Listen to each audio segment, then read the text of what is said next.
el Sermón del Monte. Aquí empieza el Sermón del Monte, que titulan algunas Biblias, y termina en el capítulo 7, es decir, los capítulos 5, 6 y 7, es lo que se llama el Sermón de la Montaña.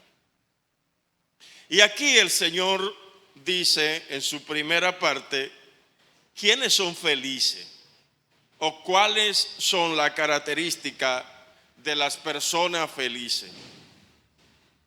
Y era de esperarse que el Señor dijera, bienaventurado o feliz, aquella persona que no tienen dolor, que no tienen enfermedad, que tienen dinero, que tienen una buena casa, que tienen buenos vehículos, que pueden salir cuando quieren, que pueden sentarse en el río con los pies en el agua, disfrutar de un buen resort, salir de vacaciones cada vez que quieren, hacer lo que quieren, irse de viaje cada vez que quieren, que no tienen ningún tipo de problema. Esas personas son realmente felices. Pero no es eso lo que el texto dice. El texto parece estar como decir todo lo contrario del concepto que nosotros tenemos de lo que es una persona feliz. Una persona como que siempre se ríe, una persona que no tiene ninguna causa de tristeza o de dolor, pero el texto nos dice otra cosa. Y tengo varias semanas estudiando este texto con el plan de traer una serie acerca de las enseñanzas del mismo. Y hoy, a manera introductoria, queremos traer algunas verdades. Así que quiero pedirle su atención porque este es un texto central. Por ejemplo, el doctor Martin Lloyd-Jones, un predicador del siglo pasado que murió en el 1981 y era pastor en Inglaterra y médico de la reina de Inglaterra, duró varios años predicando solamente la bienaventuranza y tiene un libro de alrededor de 500 páginas solamente de lo que es la bienaventuranza. Hay otros que han escrito y se ha escrito muchas cosas acerca de este sermón y principalmente acerca de esta primera parte, acerca de aquellas personas que son dichosos.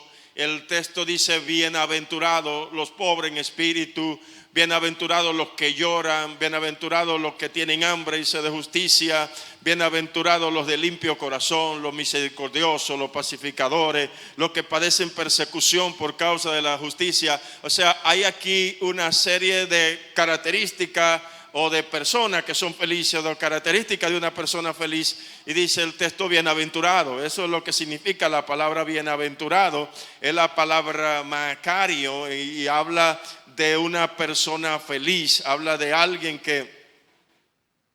que tiene gozo, describe el gozo que tiene su secreto en sí mismo. De ese gozo que es sereno, inalterable y autosuficiente, ese gozo que es independiente de todos los azares y atabares de la vida. Esa es la persona bienaventurada. Y quiero que veamos algunas cosas en el texto antes de comenzar a definir la bienaventuranza.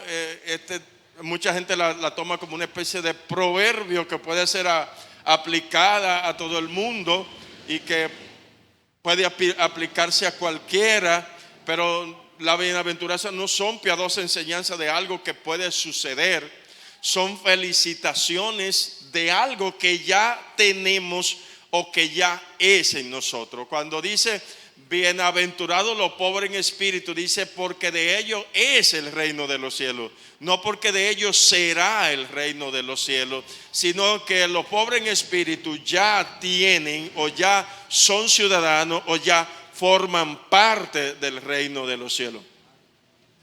Otra cosa que vemos en el texto es que Jesús dice, Jesús comienza a enseñar y dice, y abriendo su boca les enseñaba diciendo, viendo la multitud subió al monte y sentado en el monte, no parado en un púlpito como estoy yo, sino sentado, abriendo su boca, les enseñaba a los discípulos.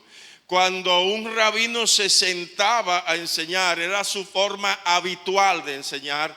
Y cuando se sentaba era porque iba a hablar de su enseñanza oficial, de su enseñanza principal. El hecho que Jesús se sentara para enseñar, para predicar, está diciendo que va a traer sus enseñanzas principales. Así que el Sermón del Monte no es una pieza ocasional que Jesús de camino, en una pasada o en un momento, en alguna circunstancia, le habló a su discípulo. El Sermón del Monte es su enseñanza principal, es la esencia de todo lo que Jesús constantemente y habitualmente enseñó a sus discípulos. O dicho de otra manera, el Sermón del Monte se puede decir que es una especie de seminario bíblico intensivo, de un retiro intensivo en el que Jesús tomó mucho tiempo, muchas horas para transmitir al corazón de los discípulos su enseñanza.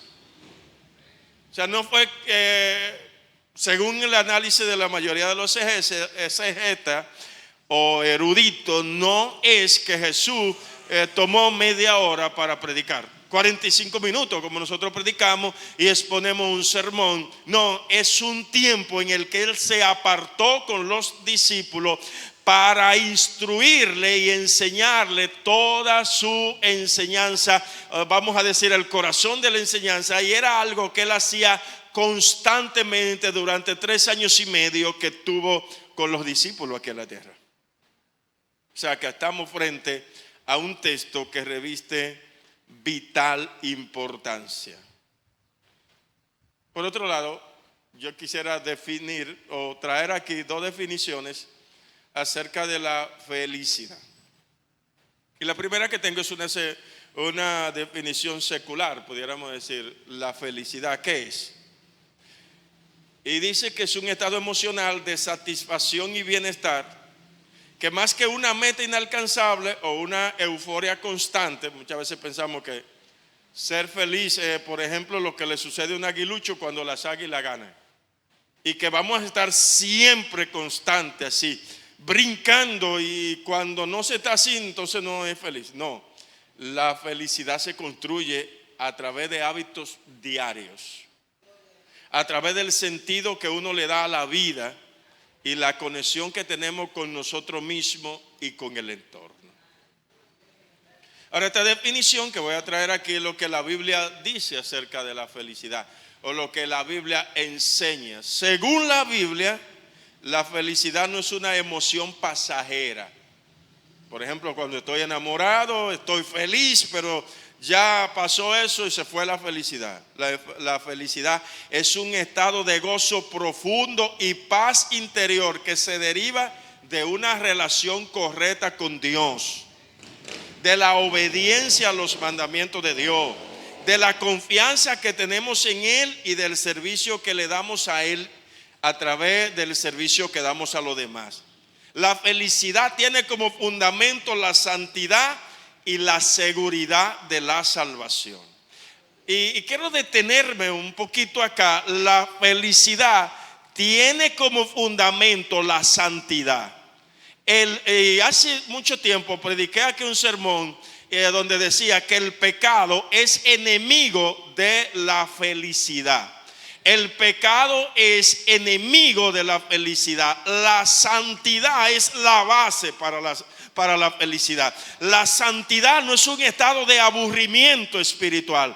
La santidad no es un camino aburrido. La santidad no es algo que viene para martirizar al hombre, para dañarlo. No, la santidad es lo que le conviene al ser humano, porque le produce felicidad, le produce satisfacción. Pero no solamente la satisfacción está en la santidad, no solamente es la base, sino la seguridad de la salvación. Aquellos que están seguros que sus pecados han sido perdonados, aquellos que están seguros que su nombre está escrito en el libro de la Biblia, aquellos que están seguros que han sido sellados con el Espíritu Santo, aquellos que están seguros que si la trompeta suena en este momento se van con Cristo, ellos son felices por encima de cualquier circunstancia.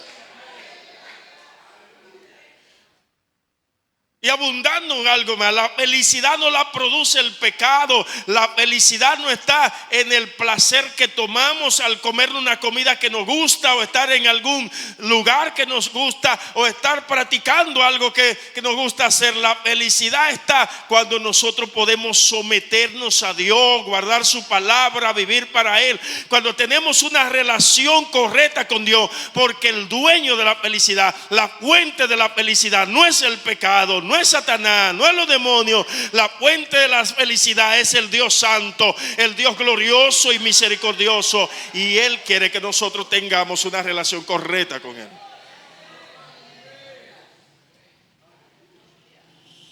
Así que haríamos la pregunta entonces: ¿y cuáles son felices? ¿O hay alguien aquí que es feliz? Si eres salvo y tiene la seguridad de que el Señor te salvó, entonces eso te garantiza la felicidad. Ahora, viendo el texto dice: bienaventurado o felices, macario, dichoso, ¿quiénes? Los pobres en espíritu. ¿Quiénes son realmente felices? ¿Cuáles son sus características? Bueno, la primera es: son pobres en espíritu. Y hay dos palabras en griego para pobre. La palabra pens, que significa la persona que tiene que trabajar para ganarse la vida. No es rica, pero cubre sus necesidades. Es posible que la mayoría de nosotros estemos ahí dentro de eso. Y la otra palabra es la palabra tojo, P-T-O-J-O. Es la pobreza que golpea hasta poner a la persona de rodillas. Y describe al hombre que no tiene absolutamente nada, un indigente. Y esta es la palabra que encontramos aquí: bienaventurados los tojos, macario los tojos. Yo estoy como si estuviera hablando griego, yo no sé nada de griego, pero el Nuevo Testamento fue escrito en griego. Los tojos, los pobres en espíritu, los que no tienen nada, los indigentes, los que la pobreza lo ha golpeado tanto que tienen que tirarse de rodillas. ¿Quién es el pobre en espíritu? Voy a decir aquí que el pobre en espíritu no es el pobre económicamente. La pobreza en la Biblia no es exaltada. Los pobres no son una especie de persona maldita por Dios ni rechazada por Dios. Pero nadie se va a salvar por ser pobre, por carecer de dinero, por carecer de finanza. No, la carencia de recursos económicos no es lo que el Señor está exaltando aquí. Ser pobre en espíritu es todo aquel que tiene un corazón de pobre, que se siente pequeño, que se siente mendigo, que se siente insuficiente y depende siempre de Dios. En el libro de Sofonía, en el capítulo 3, versículo 12, dice: y dejaré en medio de ti un pueblo humilde y pobre, el cual confiará en el nombre de Jehová. O sea, el Señor está diciendo que aquellos que son pobres en espíritu son aquellos que se sienten pobres, que se sienten pequeños. No son aquellos que andan con el pecho abierto, lleno de orgullo. Se sienten insuficientes y dependen siempre de Dios. Cuando el Señor decide castigar a Jerusalén, al pueblo de Judá, le dice: yo voy a dejar en medio de ti un pueblo sin orgullo, un pueblo despojado de todo orgullo, un pueblo pobre, humilde, el cual vas a confiar en mí. Y aquí debo decir que muchas veces Dios usa la pobreza económica, la falta de recursos. Dios usa esa falta de recursos para llevarnos a depender de Él. No es que Él aprecia y se goza en que seamos pobres y en quitarnos los recursos, pero si quitarnos los recursos nos lleva a Dios y nos lleva a confiar en Él, entonces podemos decir: bendita la pobreza. ¿Quiénes son los pobres en espíritu? Todo aquel que no pone su corazón en la riqueza de este mundo y que está desapegado de lo temporal y vive contento en la abundancia y en la escasez. Todo aquel que no depende, que no pone su corazón en la riqueza de este mundo y vive contento en la abundancia y en la escasez, es un pobre en espíritu. Cuando el Señor está hablando de pobre en espíritu, está hablando de gente que le sirven a Él bajo cualquier circunstancia. En el capítulo 4, versículo 12 de Filipenses dice: sé vivir humildemente, sé tener abundancia en todo y por todo. Estoy enseñado así para estar saciado como para tener hambre, así para tener abundancia como para tener escasez. Y ahí viene entonces el versículo 13 y dice: todo lo puedo en Cristo que me fortalece. O sea, aquellas personas que pueden vivir en abundancia, están contentos con el Señor por la abundancia y le dan gracias a Dios por la abundancia, pero también cuando viene la escasez, ellos siguen contentos, ellos dan gracias a Dios por la escasez, ellos viven y adoran al Señor en medio de la escasez, ellos sirven al Señor en medio de la escasez. Ellos son pobres en espíritu porque su felicidad no depende de los recursos. Imagínense que alguien le dice: yo te voy a dar una lección y te voy a traer los principios para conseguir la felicidad. Y lo primero que esa persona le dice: para tú ser feliz, tú tienes que ser pobre, pobre en espíritu. Pero la primera palabra que usted escuchó es pobre. Y usted tenía en su mente que los ricos eran felices. Y usted tenía en su mente que la persona para ser feliz tiene que tener dinero, tiene que tener muchas posesiones. Amados hermanos, se le va a caer el concepto que usted tenía de felicidad, porque la felicidad según Cristo no viene del dinero. Y quiero traer aquí una anécdota. Yo tuve un tío que se llamaba Viejito, que vivía en una comunidad de esta ciudad, de esta provincia. Y un día a él se le perdió el título de su tierra. Él tenía mucha tierra, él tenía mucha finca, y se le perdieron los títulos de la finca. Y lo buscó y no lo encontró. Y los títulos duraron 12 días perdidos. Y 12 días él duró sin comer. Solamente fumaba y bebía café. Y no comía y no dormía, porque los títulos de su tierra se habían perdido. Yo no sé qué tan feliz era, pero parece que solamente el haberse extraviado los títulos de su tierra le quitó la felicidad. Aquellos que pierden la felicidad cuando pierden el trabajo, aquellos que pierden la paz cuando pierden la salud, ellos no son pobres en espíritu. Ser pobre en espíritu es aquel que, al tener riqueza de este mundo, está dispuesto como Job a decir: Jehová dio, Jehová quitó, sea bendito el nombre de Dios. Es aquel que está dispuesto como Job, y Job era rico, a compadecerse del necesitado. Es aquel que está dispuesto como Job, cuando perdió la riqueza. La Biblia dice que Job adoró a Dios. Cuando se le perdió todo, los camellos, las asnas, los bueyes, todo lo que tenía, en un momento vino la noticia, incluyendo la pérdida de sus hijos. Job se tiró de rodillas y adoró a Dios y dijo: Jehová dio, Jehová quitó, sea bendito su nombre. Porque él era alguien que dependía absolutamente de Dios, que sabía que todo lo que tenía era de Dios. Así que para ser feliz no necesitamos estar cargados de recursos. Nuestra despensa no necesita estar siempre llena. Nuestra cuenta de banco no necesita siempre estar en número negro. Nuestro cuerpo no necesita siempre estar en salud. Aún en medio de la enfermedad, aún en medio de la escasez, podemos tener una relación correcta con Dios. Y entonces se puede decir: bienaventurados los pobres en espíritu, porque de ellos es el reino de los cielos. No es que ellos un día recibirán el reino, es que ellos tienen el reino, es que ellos son parte del reino, es que ellos son ciudadanos del reino de los cielos, porque ellos dependen absolutamente del Señor. Ser pobre en espíritu no es aquella persona que no tiene nada y que vive en escasez y cree que se va a salvar por eso, pero vive codiciando las riquezas del mundo. No, eso no es ser pobre en espíritu. Ser pobre en espíritu no es aquella persona que no tiene carácter y que es una especie de blandengue en todos los sentidos. No, eso no es ser pobre en espíritu. Ser pobre en espíritu, como ya hemos dicho, es depender de Dios. Y ahora yo te pregunto: ¿eres pobre en espíritu?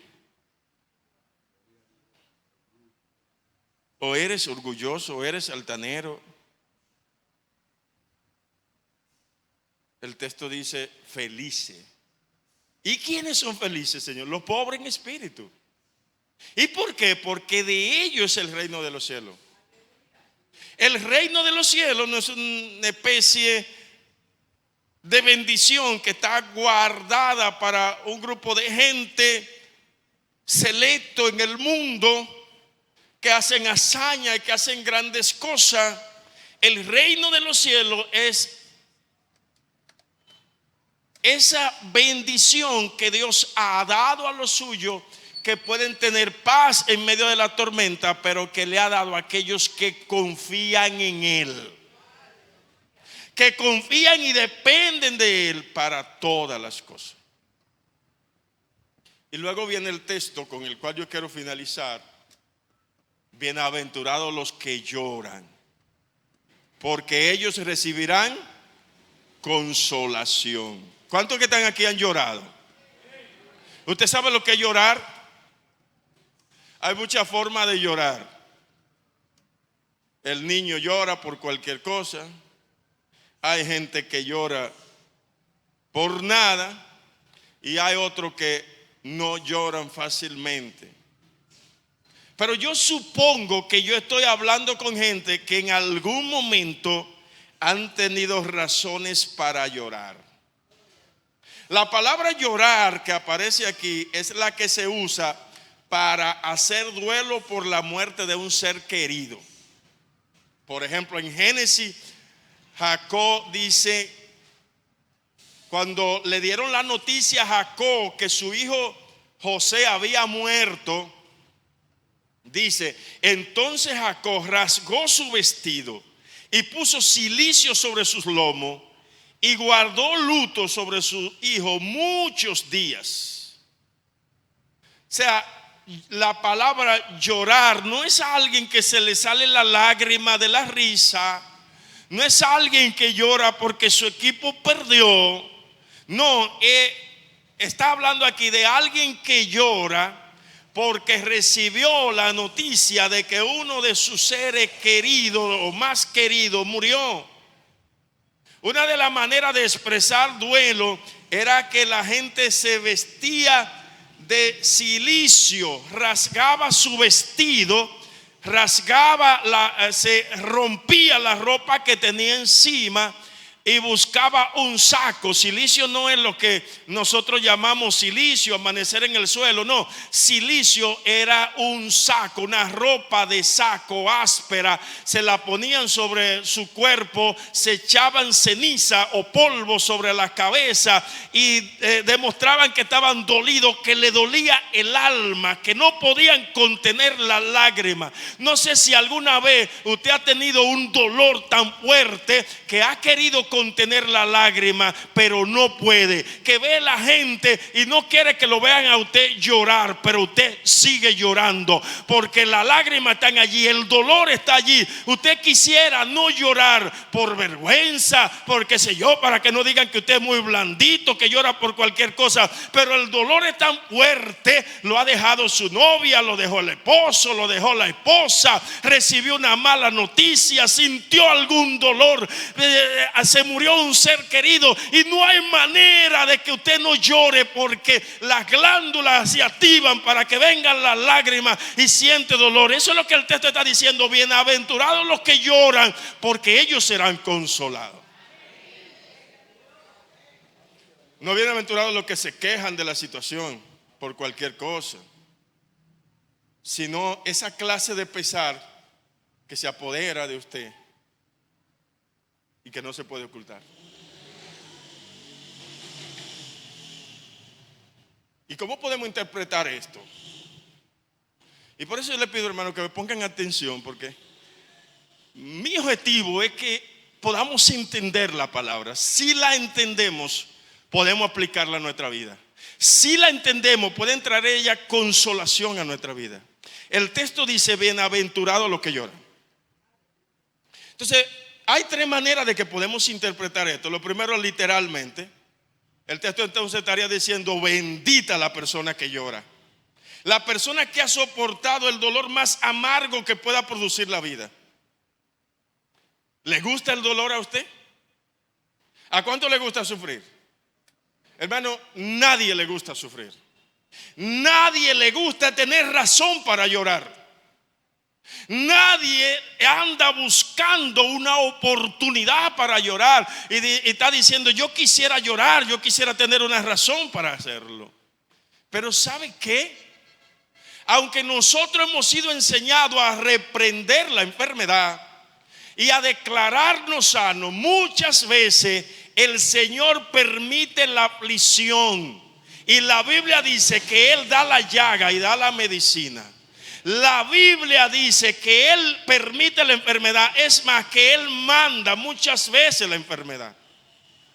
Y esa enfermedad que Dios permite, o esa aflicción, esos momentos difíciles, nos muestran a nosotros muchas veces la amabilidad de la gente. Dios trae gente para que nos consuele, para que se compadezca de nosotros. Pero más que eso, el Señor permite eso para que le miremos a Él. Déjeme decir entonces: si el sufrimiento me lleva a Dios, bendito el sufrimiento. Si la enfermedad me lleva a Dios, bendita la enfermedad. Y hay gente que nosotros estamos pidiendo al Señor que lo sane, y debemos hacerlo porque nosotros no sabemos la causa de su enfermedad. Pero muchas veces hay enfermedad que el Señor la permite para que la gente busque a Dios, porque hay gente que no va a buscar a Dios sino a través de una enfermedad. Entonces muchas veces debemos aprender a orar. No solamente debemos orar por sanidad, debemos orar para que la gente vea a Dios en medio de esa enfermedad, para que la gente busque a Dios en medio de esa enfermedad, para que si no es cristiano, esa enfermedad lo lleve a convertirse, y si es cristiano pueda glorificar a Dios en medio de esa enfermedad. Cuando José rascaba en polvo, lleno de llaga, lleno de ñáñara, podía glorificar a Dios, porque él le servía a un Dios soberano que tiene control de todas las cosas. Nosotros también debemos aprender a glorificar a Dios en medio de la aflicción. Y evidentemente que el texto no está diciendo que son benditos todas aquellas personas que sufren por el simple hecho de sufrir. Pero si en medio del sufrimiento pueden hallar a Dios, hay que dar mucha gloria y alabanza por eso.